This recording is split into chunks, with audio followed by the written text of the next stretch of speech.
Agora o capítulo 21, o texto é um pouquinho mais longo, mas vale a pena, nós lemos todo, e eu quero fazer algumas considerações sobre esse texto.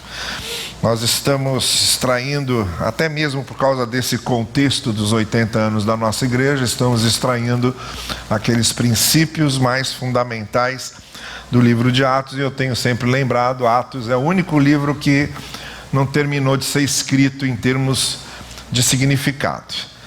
A igreja continua atuando, a igreja que começa lá no livro de Atos, continua hoje escrevendo a história da igreja de Cristo, e é importante que nós aprendamos com aqueles princípios e tentemos transportar esses princípios para a nossa experiência cotidiana como corpo de Cristo, como igreja de Cristo.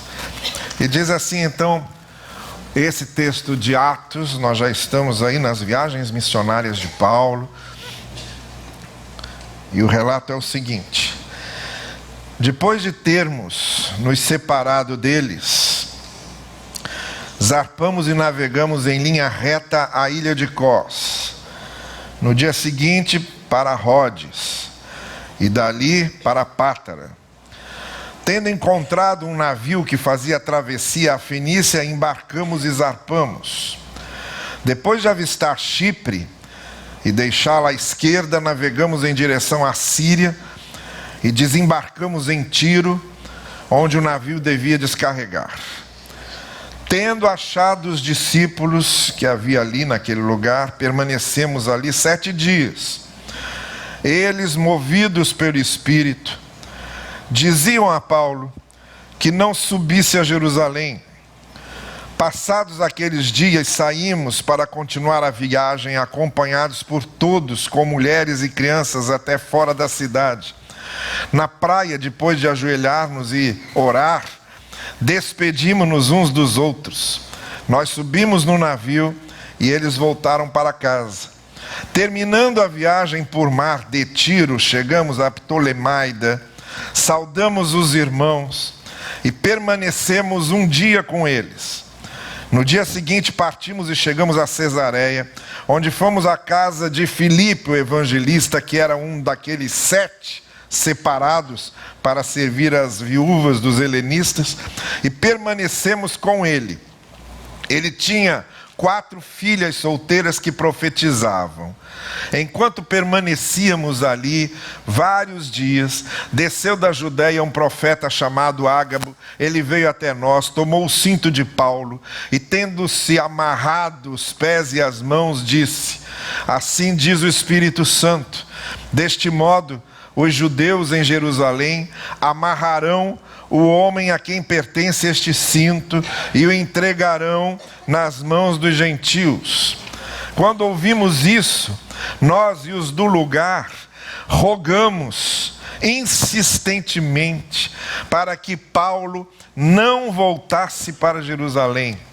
Então Paulo respondeu: o que fazeis, chorando e destroçando meu coração? Eu estou pronto, não só para ser amarrado, mas também para morrer em Jerusalém pelo nome do Senhor Jesus. Como se ele não se deixasse persuadir, desistimos, dizendo: seja feita a vontade do Senhor. Depois daqueles dias, tendo nos preparado, subimos a Jerusalém. Foram conosco também alguns discípulos de Cesareia, que nos conduziram à casa de certo Menasson, natural de Chipre, discípulo de primeira hora na casa de quem iríamos nos hospedar. Quando chegamos a Jerusalém, os irmãos nos acolheram cordialmente. No dia seguinte, Paulo foi conosco visitar Tiago. Todos os anciãos estavam presentes. Depois de havê-los saudado, passou a contar em detalhes o que Deus tinha realizado entre os gentios por intermédio do seu ministério. Tendo eles ouvido isso, glorificaram a Deus e lhe disseram: Você está vendo, irmão, quantos milhares há entre os judeus que abraçaram a fé, e todos são zelosos da lei. Ora, eles foram informados a teu respeito de que ensinas a todos os judeus dispersos entre os gentios a abandonarem Moisés, dizendo que não circuncidem os filhos, nem observem os costumes. Portanto, o que fazer? Sem dúvida ficarão sabendo que tu chegaste. Faze então o que vamos te dizer. Há entre nós 4 homens que fizeram um voto, que é o voto de Nazireu. Leva-os contigo, purifica-te com eles e paga por eles para rasparem a cabeça. Assim todos saberão que é falso o que dizem a teu respeito, e que ao contrário também tu vives observando a lei. Quanto aos gentios que abraçaram a fé, nós já enviamos por escrito nossas decisões para que se abstenham da carne sacrificada aos ídolos, do sangue, da carne sufocada e da imoralidade sexual. Paulo então levou aqueles homens consigo e no dia seguinte, tendo-se purificado com eles, entrou no templo para anunciar, quando concluídos os dias da purificação, seria apresentada a oferenda em favor de cada um deles. Quando os 7 dias estavam chegando ao fim, os judeus da Ásia, que viram Paulo no templo, sublevaram toda a multidão e agarraram-no, gritando: homens de Israel, este é o homem que ensina a todos em toda parte contra nosso povo, contra a lei e contra o templo. Além disso, introduziu gregos, gentios, que ele trouxe com ele, dentro do templo e profanou esse lugar.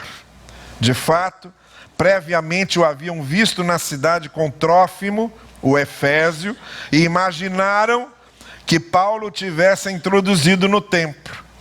Toda a cidade ficou agitada e o povo acudiu correndo. Agarraram Paulo, arrastaram-no para fora do templo. Imediatamente as portas foram fechadas.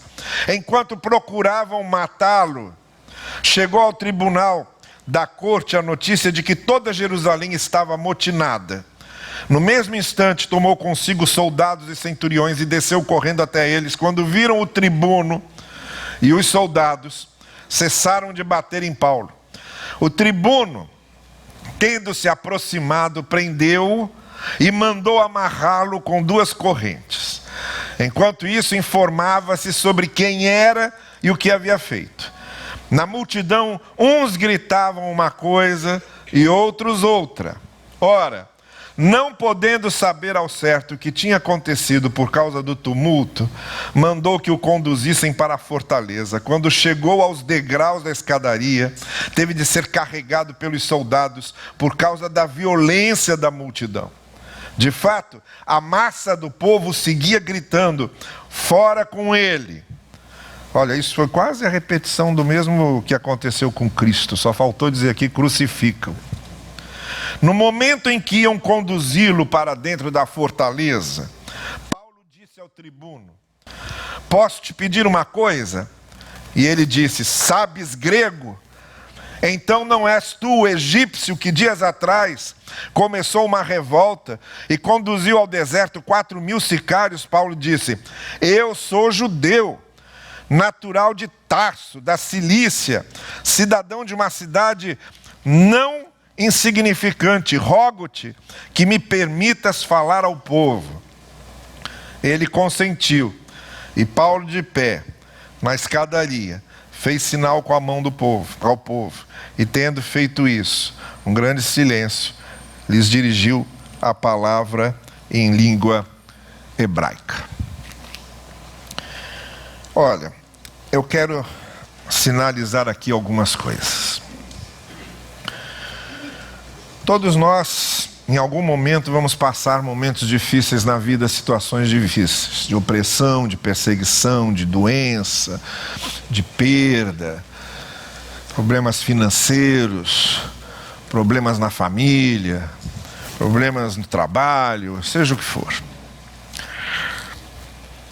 E há certas situações que, assim como a gente, quando olha e vê que o céu está escurecendo, e começa a perceber que vai haver uma grande temporal, uma grande tempestade, há certas situações na nossa vida que a gente começa a perceber que alguma coisa muito ruim, muito difícil, muito problemática está se aproximando, se armando, se configurando e começa a nos cercar. São aqueles momentos em que a gente começa a perceber que a situação parece que vai ficar difícil, parece que vamos ter circunstâncias bastante dolorosas. É aquele momento em que você sai do consultório médico, por exemplo, e o médico disse a você: olha, você está aqui com um problema sério, que vai exigir um tratamento longo. Ou quando você fica sabendo que alguém da sua família, ou que alguém que você preza muito e por quem tem muito afeto também, vai ter de se submeter a um tratamento longo, penoso, e você já se prepara para aqueles momentos difíceis que vai ter que enfrentar. Ou quando você fica sabendo que perdeu o emprego, no dia em que você sai do seu trabalho, sabendo que está pisando ali pela última vez, que não vai voltar mais ali, mas também não tem ideia do que vai fazer na vida, não sabe agora como é que as coisas vão ficar, de onde vai vir o sustento, como é que vai ficar o sustento da sua família. Talvez seja dentro de casa um conflito familiar que, em vez de ter sido resolvido, foi se acirrando, e chegou um momento em que houve total perda de controle, e você olha para ali e diz: e agora como é que se resolve esse nó? A coisa agora parece que vai ficar muito mais difícil, muito mais problemática, muito mais delicada para resolver.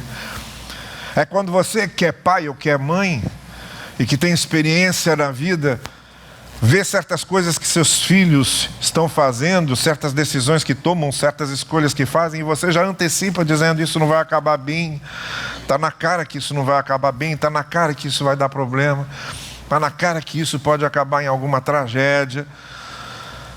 Então há esses momentos de certo insight, quando nuvens escuras no céu anunciam que vem uma tormenta, que vem uma tempestade. Foi esse momento que Paulo viveu aqui. Se anunciou a ele que, em voltando a Jerusalém, ele teria que enfrentar alguns problemas. A questão toda hoje é a seguinte: como é que nós, como Igreja de Jesus, nos preparamos para as grandes tormentas? Se os sinais são claros,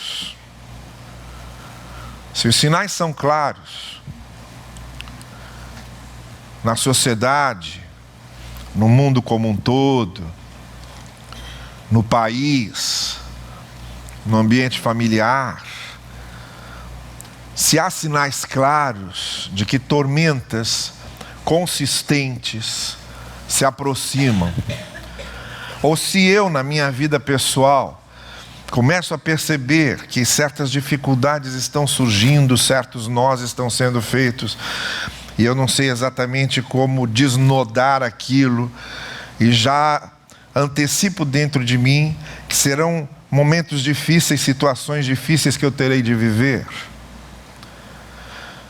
O que é que a gente faz para se preparar para uma tormenta?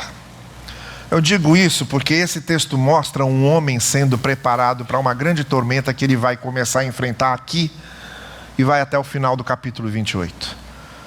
Uma tormenta longa, pesada, opressiva, que começa aqui e continua no capítulo 22 e prossegue no 23 e está no 24 e no 25 e no 28.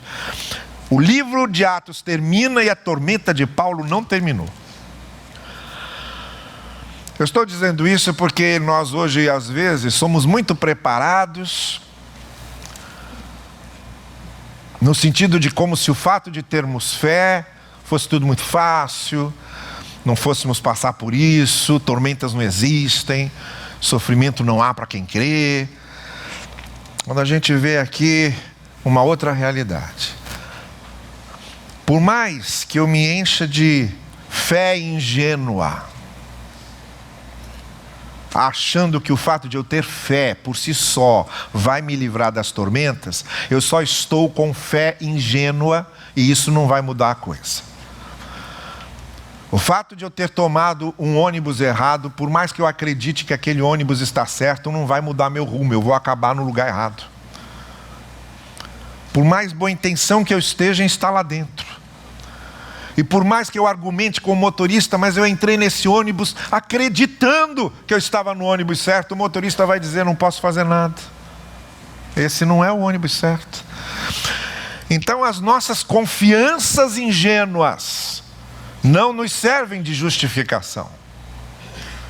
Não impedem as tormentas. Nós, ao vivermos de uma maneira ou de outra, estamos destinados e condenados a atravessar desertos. Faz parte do fato de estarmos vivos. Faz parte do fato de vivermos. Há desertos que precisam ser atravessados. Há tormentas que precisam ser atravessadas. Então o problema não é se eu vou ou não, vou. O problema é como eu me preparo interiormente para isso. Como eu me preparo interiormente para não ser tragado por uma tormenta dessas. E aqui, na maneira como Paulo foi preparado para isso, a maneira como Paulo viveu esse episódio, há certos princípios aqui que são muito importantes, que também nos servem como exemplo, como direção, como inspiração, para que também nos preparemos e estejamos sempre preparados. Como é que estamos sempre preparados para enfrentar uma tormenta? Eu preparei aqui alguns destaques, e vou me referir a eles de forma breve, apenas para dar uma ideia. A primeira coisa: ouvir o que dizem. Eu preciso ouvir as opiniões, as interpretações, os olhares. Eu preciso ouvir as pessoas. Paulo começou a se preparar para essa tormenta quando um primeiro grupo que estava com ele, sabendo que ele ia voltar para Jerusalém e imaginando que em Jerusalém iam armar uma armadilha para ele, como armaram, teve esse primeiro grupo que disse para ele, olha, não vai, não volta, é perigoso. Teve depois, quando estava hospedado na casa daquele senhor com as filhas que eram profetisas, e o próprio Ágabo, que já aparecera no capítulo 11, no contexto da igreja de Antioquia, prevendo uma fome que haveria em Jerusalém, agora Ágabo aparece de novo, só que para dizer de forma clara, definitiva, e passar a Paulo a mensagem de Deus de que, de fato, voltar a Jerusalém significaria que ele seria preso, seria amarrado, seria acorrentado e tudo isso que nós vimos aqui. Então Paulo ouviu.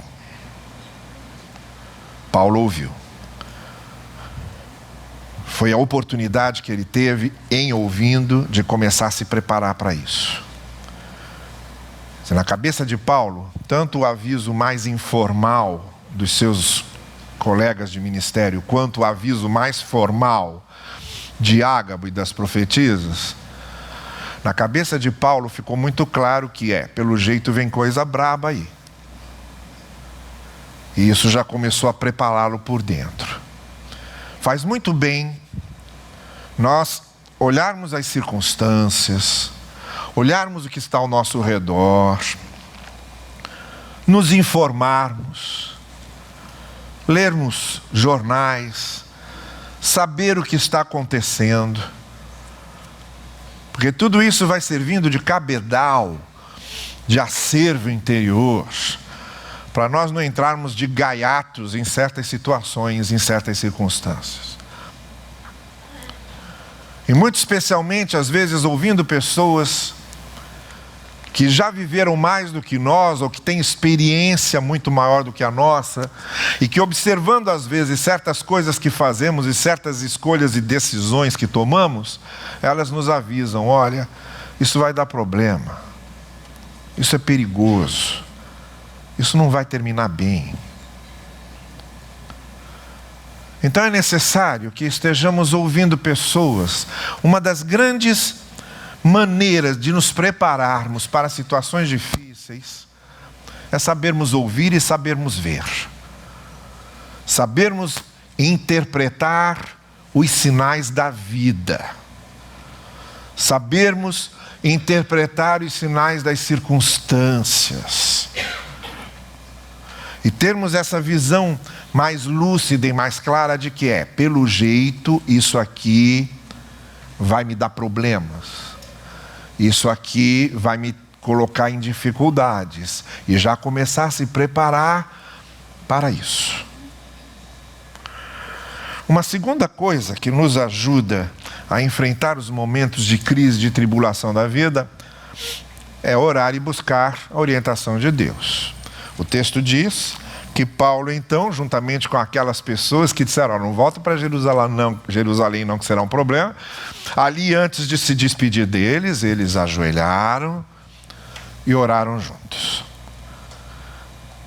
Então é claro que há também esse elemento de buscarmos a orientação de Deus, num reconhecimento humilde, quebrantado, de que nem sempre nós temos as respostas todas, nem sempre interpretamos tudo da maneira correta, e temos conosco e temos em nós a palavra que procuramos aprender para que ela nos nutra, o Espírito de Deus que habita em nós, e essa comunhão constante que temos com o Senhor, a quem podemos buscar para que nos oriente, para que nos mostre algo que não estamos vendo, para que nos conduza.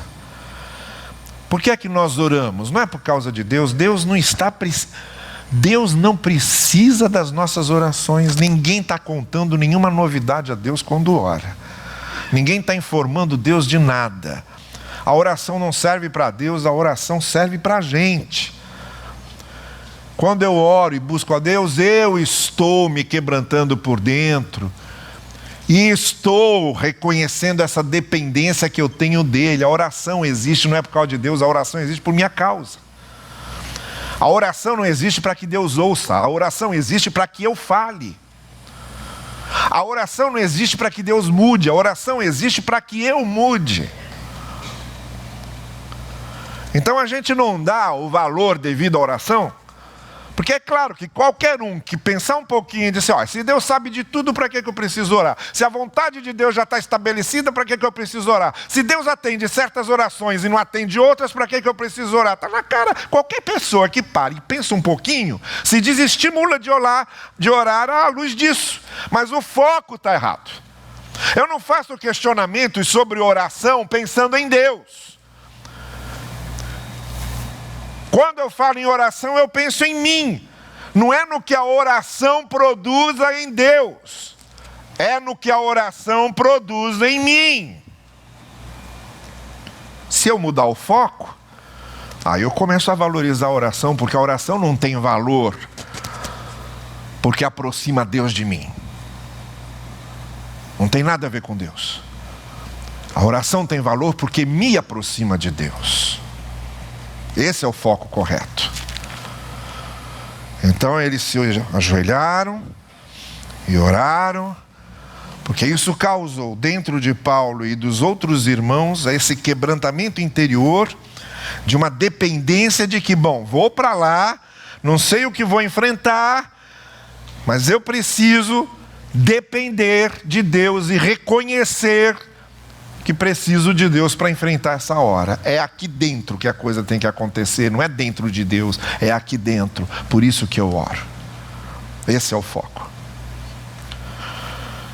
A terceira coisa que acontece para que a gente se prepare para um momento de tormenta, para um momento de tempestade, é nós termos assim alvos e princípios muito firmes. estabelecidos dentro de nós. Quando disseram para Paulo não ir, Paulo tinha um princípio, tinha um alvo. Vocês viram a resposta que ele deu? Ele disse: eu vou voltar, porque eu estou preparado até para morrer pelo Senhor Jesus, se for o caso.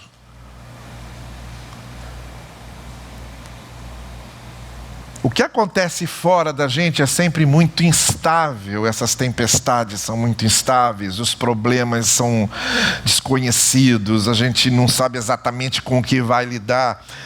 Mas aqui dentro, se os meus alvos, se os meus propósitos, se os meus princípios estão ali estabelecidos, essa resposta de Paulo, ela me lembra muito a resposta de Dietrich Bonhoeffer, quando levaram Bonhoeffer para os Estados Unidos para fugir do nazismo. Em 1939, quando Hitler invadiu a Polônia e começou a Segunda Guerra, o Bonhoeffer resolveu voltar para a Alemanha e disseram exatamente isso: você é louco, você vai voltar para a Alemanha agora, nesse momento? Ele disse: se eu não estiver no meu país nesse momento em que ele está sendo destruído, eu não poderei reconstruí-lo com moral quando isso terminar. Esse propósito de Bonhoeffer dentro dele, esse princípio estabelecido dentro dele.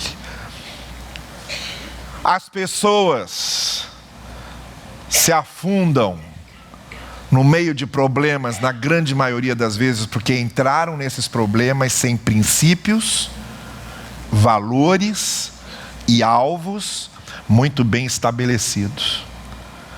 Porque tudo pode estar como ondas batendo contra mim, mas se eu estou firme como uma rocha, as ondas vão bater contra mim e fica por isso. Eu não sou derrubado. Eu não fico à mercê da correnteza. O problema não é se eu vou ter problema, não. O problema é com que princípios, com que valores e com que propósito interior eu entro para enfrentar esses problemas. A questão não é que se eu vou passar sofrimento ou não, eu vou. Em momentos na vida eu vou sofrer. A questão é com que princípios, com que valores e com que propósitos estabelecidos dentro de mim eu vou enfrentar isso. É isso que vai fazer a diferença da minha firmeza ou do meu desmonte. Porque se a coisa já está bagunçada por fora e eu ainda entro nesse caos, entro nessa bagunça também desestruturado por dentro, eu afundo junto. Então, ter alvos muito firmes. Em quarto lugar, é interessante a gente ver que foi importante para Paulo também, para enfrentar aquele momento, manter a alegria da comunhão com os outros. Eles estiveram juntos, oraram juntos. Depois Paulo se reuniu. Por onde ele passou com aquelas igrejas que ele tinha estabelecido, ele vai voltando para rever, para confirmar a fé dos irmãos, para cantarem juntos, para orarem juntos. Essa comunhão deles juntos, ali na casa das profetisas, sempre ali, a alegria da comunhão, ela nos prepara para esses momentos difíceis. Quando a gente está na alegria da comunhão do corpo de Cristo, quando a gente está na alegria da comunhão da igreja do Senhor, dos irmãos nossos, por isso esses grupos de comunhão que começam, você tem hoje aí no rodapé lá da pastoral ou da mensagem da noite, você tem lá os grupos e os bairros em que já estão funcionando. Esses grupos são fundamentais. Quanto mais alegria na comunhão, quanto mais comunhão, mais a gente se prepara por dentro para essas coisas. Mas deixa eu terminar dizendo uma coisa. Tudo isso que eu falei,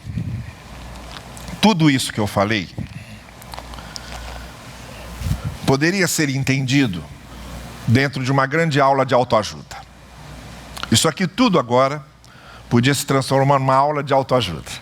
Porque tudo isso, de certa forma, tem princípios que podem ser usados nessas aulas de coach, né? Que o pessoal fala. De coach. A questão de ter elos, ter princípios interiores, tudo isso, se você despoja da linguagem religiosa, se você tira da linguagem religiosa, você pode transformar tudo isso em princípios de autoajuda sem nenhum problema. Eu poderia pegar tudo isso que eu falei aqui para vocês, numa linguagem religiosa, e eu poderia transformar tudo isso aqui numa linguagem de autoajuda e fazer essa mesma coisa que eu estou fazendo aqui, numa plateia de empresários, de ateus, e eu usaria os mesmos princípios, só mudando a linguagem. Sem dificuldade nenhuma. Nenhuma.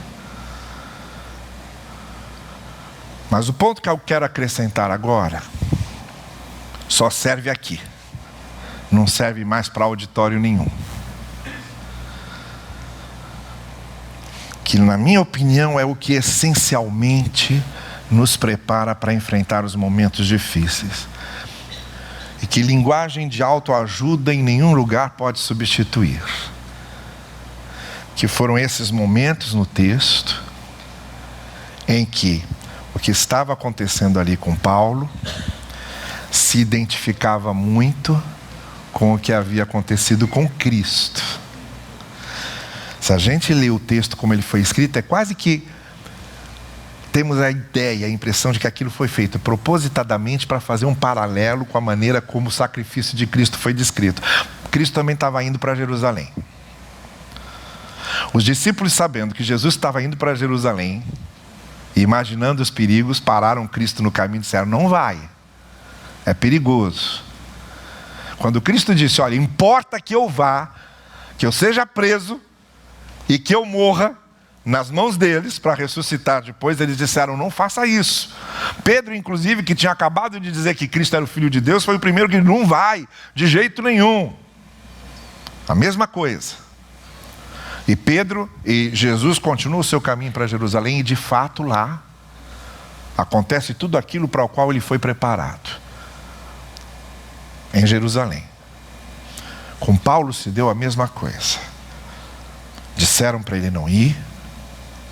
Ele continuou firme na sua caminhada para Jerusalém. E quando ele chega em Jerusalém, começa o seu calvário. Que, como eu disse, dura até o final de Atos. Um longo calvário. Como Cristo. A única coisa que nos ajuda de fato a enfrentarmos qualquer situação na vida e que não tem como adaptar para uma aula de autoajuda, porque ela possui em si o coração do Evangelho, é que quando nos identificamos com o que Jesus sofreu, quando lembramos que não há nenhuma dor que passemos na vida que Jesus não tenha passado antes. E quando esse sentimento de identificação com Cristo está muito bem estabelecido, não há ninguém que não se sinta preparado para enfrentar qualquer tempestade na vida. Eu vou como meu Senhor foi. Se eu sofrer aqui, o meu Senhor sofreu por mim. Ele sabe exatamente qual é a minha dor, porque Ele também teve as dores dele. Mas acima de tudo, o fato de saber que o meu Senhor ressuscitou e está vivo, é o que me sustenta nesse momento, na certeza de que as tormentas e os sofrimentos nessa vida existem, mas são efêmeros, porque no final a minha glória está garantida com o Senhor da minha vida. O que eu quero dizer é que estaremos preparados para enfrentar qualquer tipo de sofrimento só quando a nossa fé, identificada com o que o Senhor fez e com o que Ele foi, nos fala mais alto. Que se o sofrimento faz parte da vida, ele jamais será a palavra final. A palavra final é que Cristo vive e que nós também viveremos. Que o Senhor nos inspire assim a enfrentarmos as nossas lutas e as nossas tormentas. Amém. Vamos ficar em pé e vamos encerrar cantando este último hino que está na nossa ordem de culto, e daqui partimos para as nossas classes de EBD, tá bem?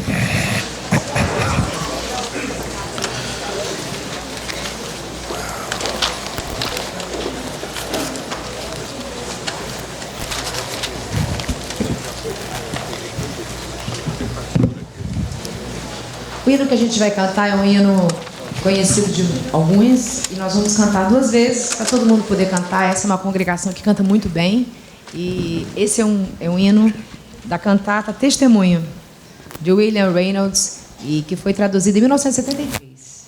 E eu tenho certeza que fala muito ao meu coração e vai falar no seu também.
Igreja Batista Barão de Taquara. Vamos cantar. Quem souber esse cântico em vozes pode fazê-lo. E vamos terminar o nosso culto com este cântico agora, com todo mundo cantando.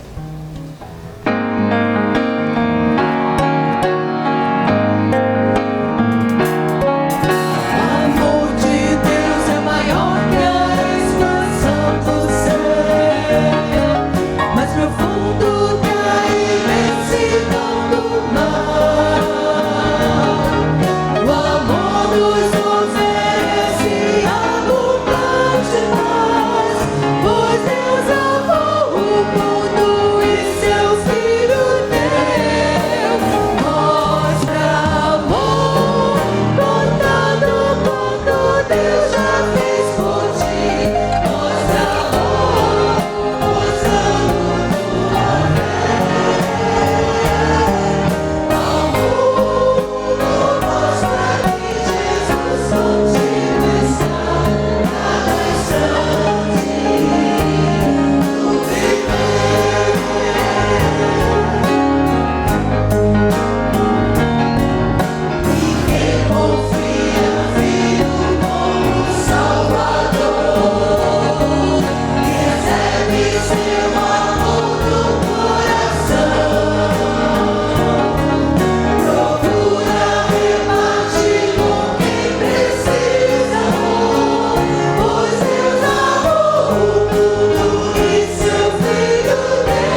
domingo a todos, uma boa aula para todos.